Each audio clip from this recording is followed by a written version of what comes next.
Sheikh Mohammed Sheikh Ismaaciil oo kamid ah culimada Soomaaliyeed ayaa waxa uu soo bandhigay geed uu sheegay inuu daawo ka yahay mid kamid ah noocyada sixirka. Geedkani oo badiba ay Soomaalidu u taqaan guriyafan ayaa Sheikh Mohammed Sheikh Ismaaciil waxa uu sheegay inuu daawo ka yahay mid kamid ah noocyada sixirka. Waana kan Sheikh Mohammed Sheikh Ismaaciil oo soo bandhigay geedkani. Marka hal geed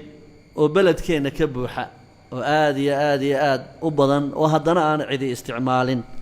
ayaan rabaa inaan idin tuso si hadhow markaan casharka dhigayo maadaama ay caleentu iga qallalayso caleentu haday qallalayso waxaan rabaa inaan geedka idin tuso geedka in badan baa aragteen geedka soo ma aragtaan wax badan baa aragteen kariir maaha geedka waxa la yiraahdaa guryafan baa la yiraahdaa guryafan ayaa la yiraahdaa haddii alla ka dhigo wuxuu leeyahay midhaha yaryar ee casbo bixiya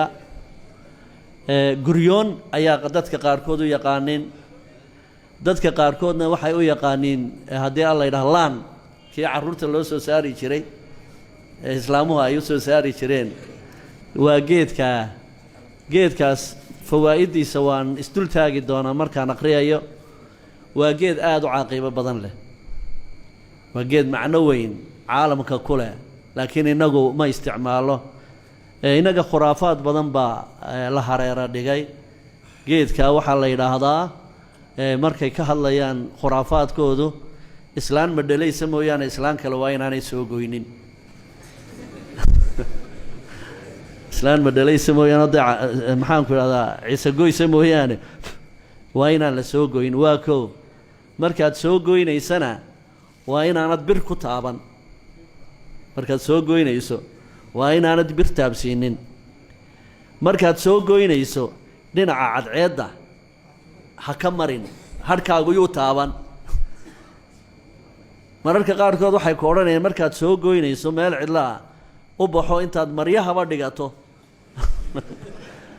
adoo qaawanoo sidii hooyadaa kugu dhashaya markaasuu faa'iido leeyahay soo gooso ayay ku odhanayaan geedkaas indiya beero dhan baa lagu beeraa waxayna u yaqaaniin jinsing alhindiyi jinsing alhindi ayay yidhaahdaan waa geed aad u caaqibo badan manaafic badanna leh haddii alla ka dhigo markaan geed gaadho daaweynta haddii alla yidhaahdo waalida wax badan buu haddii alla yidhaahdo inaga anfacaya carruurta sasta ee habeenkii kaa seexan weyda iyo nidaamadaas oo dhan wax badan buu ka anfici doonaa waa geed haddii alla yidhaahdo dhulkeennana wuxuu u yaallaa si maxaa kaa galay cidimo intifaacsato waxay ka sameeyaan kabsulaad bay ka sameeyaan kiniin baa laga sameeyaa hadda kiniin muhaddi ah oo qofka maxaan ku idhaha habeenkii seexan waayey uu ku seexanayo wax side effectsna ma leh haba yaraatee daraasadda iminka laga sameeyey geedka wax mudaacafaad jaanibiya ama dhibaatooyin dib kaaga soo noqonaya haddaad kiilo ka cunto iyo haddaad laba yacni malqacadood ka cabto wax allaaliya wax dhibaato uu leeyahay geedkaa ma jiro waa guryafankeenii weeyaan ama guryoon haddaad doonto dheh ama laamba haddaad doonto dheh Soomaali Cabdi Axmed Karile wararka muuqbaaya caalamiga gobonimo TV Hargeysa.